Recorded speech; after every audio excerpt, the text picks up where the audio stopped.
Good morning, fitties! Happy Monday to you all. Hope you had a cracker of a weekend, wherever you were, whatever you were doing.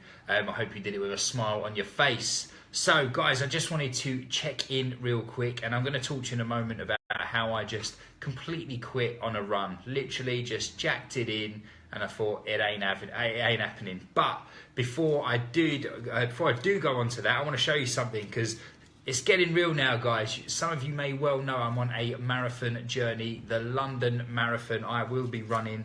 I am running on behalf of an amazing charity, Children with Cancer. And I'm super excited because my running vest has arrived. Check it out. There's even a space here for me to have Matty Boy Whitmore written across there so people can cheer me on. That's the plan anyway. There's the back. Very snazzy, very bright colours. I will not be missed. I'm super excited about this, and it fits me just right. Nice and snug, which is just how I like it. So yeah, it's starting to become very real, guys. Not long now until the London Marathon, which kind of ties in with what I'm about to share with you guys, because today is Monday. I plan to go for a run, and as you can see, I'm kind of wrapped up nice and warm. Probably wrapped up a little bit too much, actually, because it's not as cold as I was expecting. And anyway, I got out on the run, and at first I was just like, oh, this feels more difficult than it should. You know, legs felt quite heavy, energy felt quite low. It wasn't necessarily even a fast run. It was just a scheduled kind of like more like a recovery run, if you like, you know, just to kind of get the legs moving, get the legs pumping, you know, because I had some more harder runs lined up later in the week, and especially on Friday I'm going to go for a big 16 miler. Anywho, so at first I was like, oh, you know, just kind of like blow out the cobwebs, whatever, get moving, you'll be absolutely fine. Anyway, about 15 minutes in, I was just like, oh, I'm not really enjoying this. I'm just not really in the right headspace. I feel like my body doesn't really want to be doing this right now. And all kind of thoughts are going through my head. You know, should I just stop? Am I being a wuss? Do I just need to man up, as they say, and carry on? And then I started to kind of process, you know, how the last few days have been, or even the last week or so. And Keris and I have had a lot of travel going on, you know, so we've been up and down, you know, the country in the car quite a lot, you know, being quite sedentary. We've just come off the back this weekend of Keris's Health, Hormones and Happiness seminar in Cambridge, which was an amazing day. Great to meet so many fitties, you know, some that we've met before, some we've never met before, so that was fantastic. The feedback was phenomenal. Keris and Lucy were amazing, obviously. And I started to think, actually, it's been a pretty full-on number of days, you know, and the last couple of days I haven't slept that great. Last night especially, my brain does this thing sometimes where it just wants to think about a million things just as I go to bed. You know, I'm sure some of you can relate to that. And I thought, do you know what? This run just isn't happening. I'm not enjoying it. I don't feel like I'm getting anything out of it. I'm just going to stop, and I'm just going to walk instead. And that's exactly what I did. Now, I put in the title of this that I quit on a run.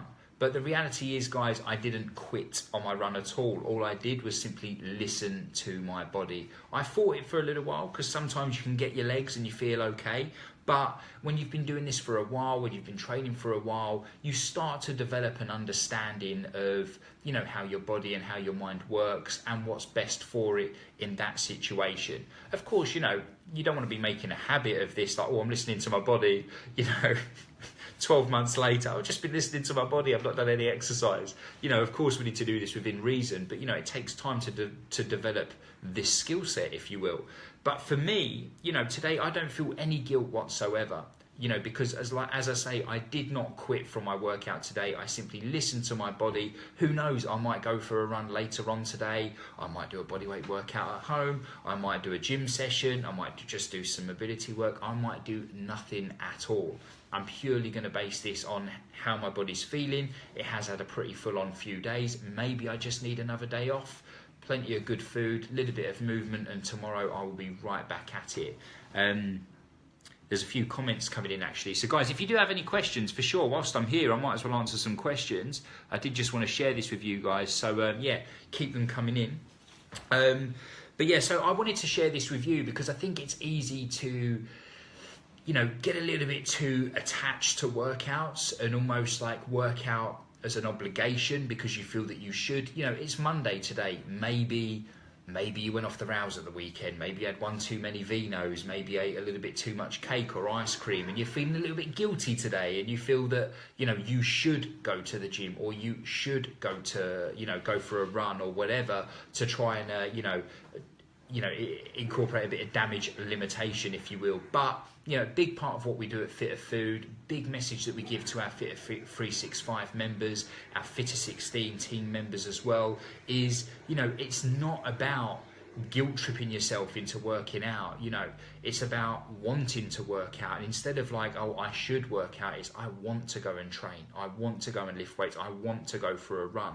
And, you know, you just need to listen to your body's feedback, guys. So like I say, no guilt, no drama. Just, you know, take it in my stride. You know, a day of rest will no doubt do me a hell of a lot of good. And tomorrow I know for a fact that I'm just going to be right back at it, you know. But saying that, who knows? This same thing might happen tomorrow. But going back to that message earlier, if this is a reoccurring thing, then you may need to address something else. Maybe your sleep is off whack. Maybe your nutrition isn't supporting you in the way that you would like it to. Maybe it's both, you know, it's sleep and nutrition. Then you can like address that separately, and that will no doubt have a positive knock-on effect to your training, to your energy levels, to your mood, to your motivation. I've just seen a few comments coming in, guys, actually. So I'm going to try and have a little look here. I'll come back to my waffle in a moment. Sharon's on, Gary's on, Peter Harrington can totally relate to this. The problem is most of my days, weeks are hectic. Yes, yeah, hectic weeks, busy weeks, you know, be it work, family, both, whatever it may be. They're going to happen. They're going to happen to us all. You know, we have busier days and weeks than other weeks, you know, because, you know, in the nature of our business, you know, it's not, one week is never the same, one day is never the same. But for me, that comes down to being able to adapt in that current situation, that current scenario. And again, that's a message that we preach a lot, is the power of adaptation. You know, because often we'll plan something, be it, you know, a particular workout, be it, you know, our meals for the day, whatever it may be, then something happens that's out of our hands, and we're kind of left in a position where we need to adapt rather than clinging onto the plan that we had, which, let's be honest, is probably going to go out the window because things have just changed. We need to adapt accordingly, and that might mean doing what I did today and just calling it a day and saying today's not going to happen, I'm just going to do some mobility or whatever, or I'm just going to walk instead. It might be then just going, oh, no drama, I'll just do a shorter workout, you know, whatever, I'll do this one another day when I've got a little bit more time on my hands. And the same goes for the nutrition front. It's that power of adaptation and not feeling guilty about it, not feeling like, oh, you haven't stuck to the plan. The power of adaptation and listening to your body is absolutely huge. So, because the thing is, Peter, and you know this, I know this, those hectic days, those hectic weeks, you know, they're always going to be there. You know, they're always going to like either catch us by surprise, or sometimes we know they're coming. If we know they're coming, great, we can prepare for it. If we don't stress. We just need to adapt accordingly and take it in our stride. Easier said than done, but stick at it, and it does take time.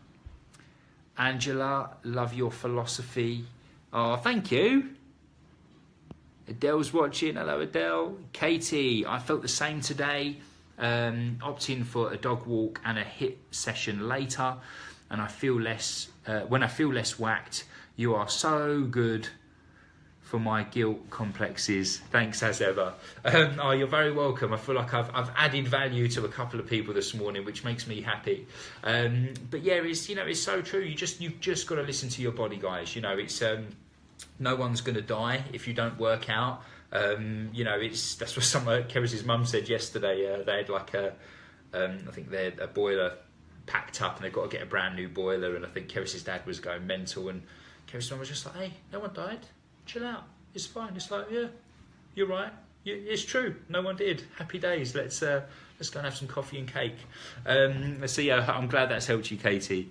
So I'm trying to like scroll without knocking my camera stand over. Jenny, so good to hear this. So good to hear this in a nice way. Too many of us put pressure on ourselves to go and run or complete a run, and occasionally it doesn't come together for no reason at all. Well done, Matt. So refreshing to hear from a fitness.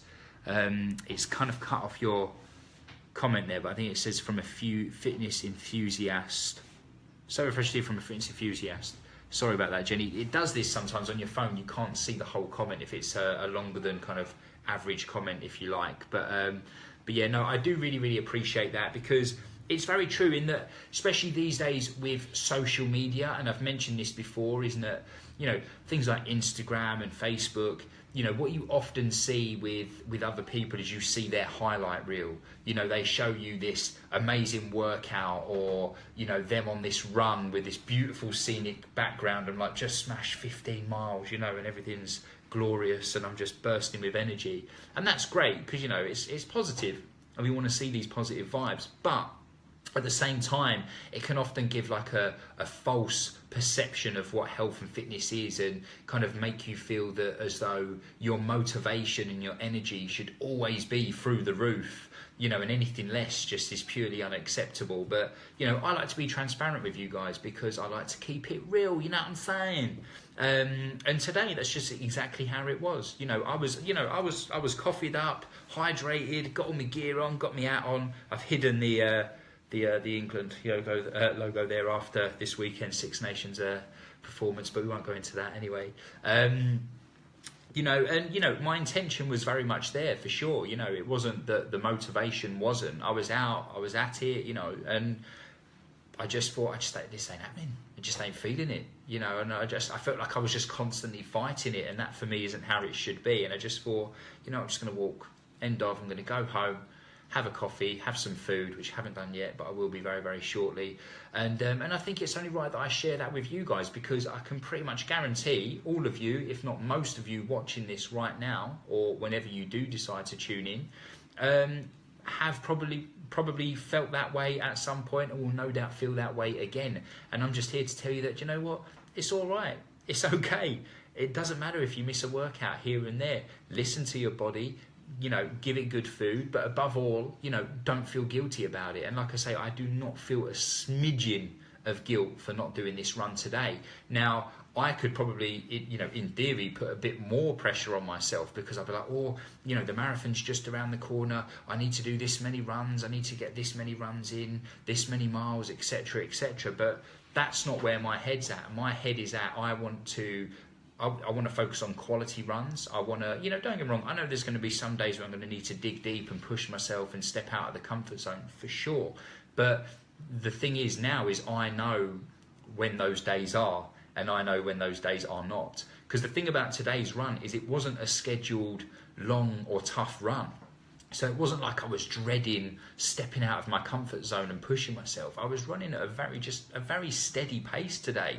You know, a very leisurely run, you know, the ones that probably most people look forward to as part of their training schedule. And I just thought, nah, done with it. I'm going to walk instead. Tony has said, nice one. I often do feel guilty about missing a session. We all do, Tony. You are not alone, my friend. But that's why I'm here. It's okay every now and again, you know. So don't worry about it. Don't worry about it. So in that case, who is training today? Who has knocked a session out the park? Let me know if you have. Thumbs up, massive well done. If you haven't, and you're in the same position as me, don't worry about it. We're in this together, and we're going to come back stronger, bigger, badder and better tomorrow. Paul King did a half marathon yesterday and felt exactly the same, suffering a little with a cold, just had nothing in my legs, woke up this morning with very swollen tonsils, body says rest, I'm listening. Sounds like a good shout, my man. Listen to that body, try and get some movement in where you can, that's going to aid your recovery, stay hydrated, bump that protein intake up a little bit, get your carbs down here as well. Plenty of rest, and you'll be right back at it in no time. But guys, I'm going to say ta-ra, because I just keep staring at the fridge. I don't know if you notice, I keep glancing up thinking, what am I going to have for breakfast this morning. But as you know, I just want to show you this once again. I am representing Children with Cancer charity, you know, the Virgin London Marathon. I'm going to pop a link in the comments box below because, you know, if you can support this cause, you know, absolutely any amount goes a hell of a long way, guys, and I will be forever grateful. So if you could make a donation to this amazing charity, yeah, thank you so much. Massive thank you to everybody that has donated so far. I think we're up at around the £1,500 mark now. I had a very optimistic target of £10,000, but it's just the way I am. If we reach it, fantastic. If we don't, it's still absolutely fantastic. Fantastic. We've raised a great amount so far for this cause. So, guys, wherever you are in the world, whatever you're doing, have an amazing day. Get off to the best possible start that you can for the week ahead, whether that's with a workout or a rest day like me, it doesn't matter. And any questions whatsoever, comment below, send us a direct message, tweet us, Instagram, wherever. We're all over the place. We'll do our best to get back to you as soon as possible. Have a cracking day, guys, and see you very soon.